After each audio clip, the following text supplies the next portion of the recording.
Shalom, salam, damai sejahtera dalam kasih Tuhan. Saudara, saya bersyukur kita masih diizinkan Tuhan untuk bertemu, dan ini akan kami teruskan untuk pokok pembahasan tentang perjamuan kudus bagian kelima. Makna perjamuan kudus yang kelima. Kita sudah membahas beberapa hari sebelumnya bahwa perjamuan kudus yang pertama itu mengingatkan kita akan Yesus sang penebus dosa sebagai tumbal dosa yang menyelamatkan kita. Yang kedua, kita diingatkan bahwa ada kepastian keselamatan karena kita dipersekutukan dengan Dia, kita menjadi umatnya, dan kita dilindungi dan kita disertai dengan Roh Kudusnya. Kita juga sudah membahas yang ketiga, bahwa sakramen perjamuan kudus mengingatkan kita untuk berani bersaksi bahwa Yesus juru selamat. Sementara yang keempat, kita sudah membahas bahwa perjamuan kudus ada aspek persekutuan. Aspek persekutuan ini sangat penting, sehingga kita tidak boleh egois. Saudara seiman adalah saudara kita dipersekutukan dengan Tuhan, tapi juga dengan sesama. Kita sudah membahas itu. Dan sekarang saudara, saya akan membahas tentang aspek kelima dari sakramen perjamuan kudus. Apa itu? Aspek kelima adalah perjamuan kudus yang kita lakukan dengan iman mengingatkan kita tentang pengharapan perjamuan surgawi. Pengharapan bahwa Tuhan akan datang kembali. Pengharapan bahwa orang yang beriman Kristen itu akan bertemu Tuhannya dan diselamatkan. Sementara yang lain masih bingung dan tidak menentu. Tapi kita memiliki kepastian itu. Baik saudara, kita akan membuka firman Tuhan. Kali ini saya ajak kita untuk membaca dari Injil Yohanes. Yohanes pasal 14. Yohanes 14 pada ayat 1-3. Yohanes 14, 1-3. Yang demikian firman-Nya. Rumah Bapa, janganlah gelisah hatimu. Percayalah kepada Allah, percayalah juga kepadaku. Di rumah Bapakku banyak tempat tinggal. Jika tidak demikian, tentu aku mengatakannya kepadamu. Sebab aku pergi ke situ untuk menyediakan tempat bagi kamu. Dan apabila aku telah pergi ke situ dan telah menyediakan tempat bagimu, aku akan datang kembali dan membawa kamu ke tempatku, supaya di tempat di mana aku berada, kamu pun berada. Yohanes 14 ayat 1 sampai dengan 3. Saudaraku yang terkasih di dalam Tuhan, dari nas ini kita menemukan bahwa kalau kita mengenangkan karya Tuhan Yesus, kalau kita mengingat pengorbanannya, kalau kita merayakan yang kita sebut sebagai sakramen perjamuan kudus, maka di situ ada poin penting, yaitu kita memiliki pengharapan. Pengharapan bahwa Tuhan akan datang kembali yang kedua kali untuk mengadili semua orang. Ada raja, ada pejabat, ada pekerja, ada nabi-nabi. Semua sedunia ini akan diadili oleh Yesus Kristus atau Isa Al-Masih. Dan dikatakan bahwa aku akan menjemput kamu, aku akan datang kembali membawa kamu ke tempatku. Pengharapan orang yang beriman di dalam Tuhan. Pengharapan bahwa kita pasti diselamatkan. Pengharapan yang tidak bain-bain, karena di sini ada kepastian. Oleh sebab itu, perjamuan kudus yang dilakukan dilandasi juga maknanya tentang pengharapan kedatangan Tuhan yang kedua kali ini.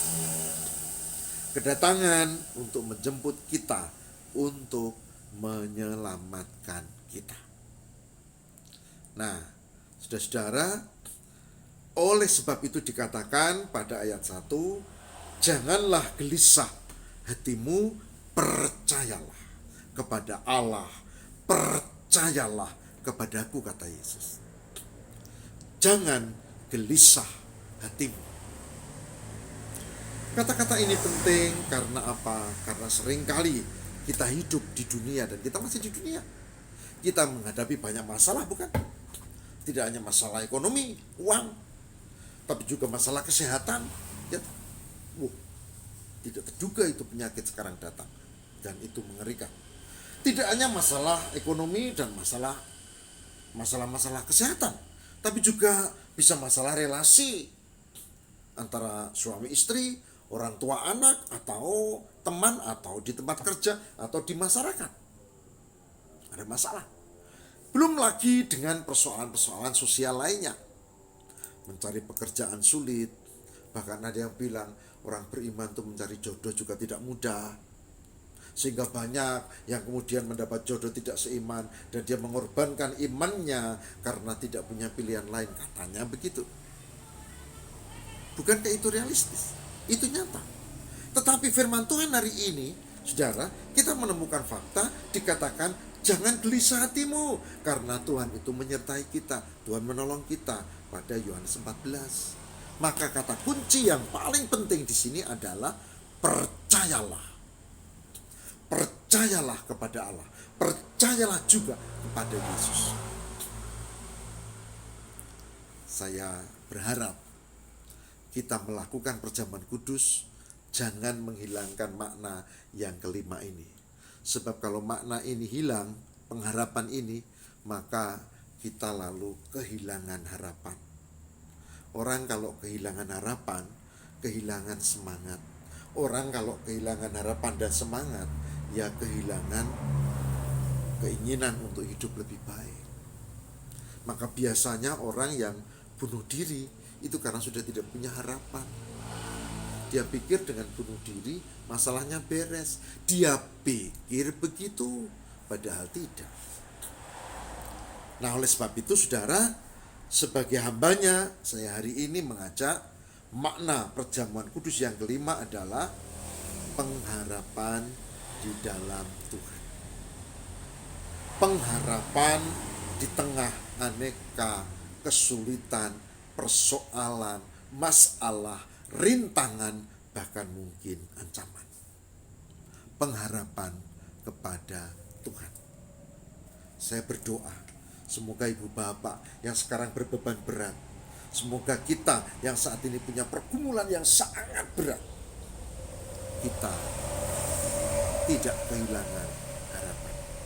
Dan perjamuan kudus mengingatkan kita akan hal itu. Pengharapan di dalam Tuhan. Saudaraku, semoga makna yang kelima ini jangan terlupakan, dan semoga kita diberkati dan dimampukan untuk setia memiliki pengharapan di dalam Tuhan. Saya mau mengajak saudara, mari kita hening sejenak, mari kita berdoa, mari kita mohon semoga Tuhan memberi kekuatan kepada kita untuk tetap memiliki pengharapan di dalam Tuhan. Mari kita satu hati di dalam doa. Ya Tuhan, ya Allah kami, ya Roh Kudus yang setia menyertai kami, ya Yesus penyelamat kami. Kami mengerti sekarang bahwa perjamuan kudus bukan sekedar ritual. Perjamuan kudus bukan sekedar kewajiban. Perjamuan kudus juga bukan sekedar kebiasaan. Tapi ada makna-makna yang tersimpul di dalamnya. Dan makna yang keempat, yang kelima yang sekarang kami hayati, yaitu pengharapan di dalam Tuhan. Semoga makna perjamuan kudus 1, 2, 3, 4 hingga kelima tetap kami bahwa Yesus dalam perjamuan itu kami kenangkan sebagai penyelamat kami, tumbal dosa, sebagai yang menyatukan kami sehingga kami memiliki kepastian keselamatan, sebagai tugas perutusan di mana kami harus bersaksi keselamatan hanya di dalam Yesus, sebagai makna persekutuan bahwa kami disatukan dengan orang-orang beriman, dan yang kelima yang hari ini kami bahas bahwa kami memiliki pengharapan. Terima kasih Tuhan, kuatkan dan berkati kami. Inilah doa kami demi Kristus pengantara kami. Haleluya. Amin.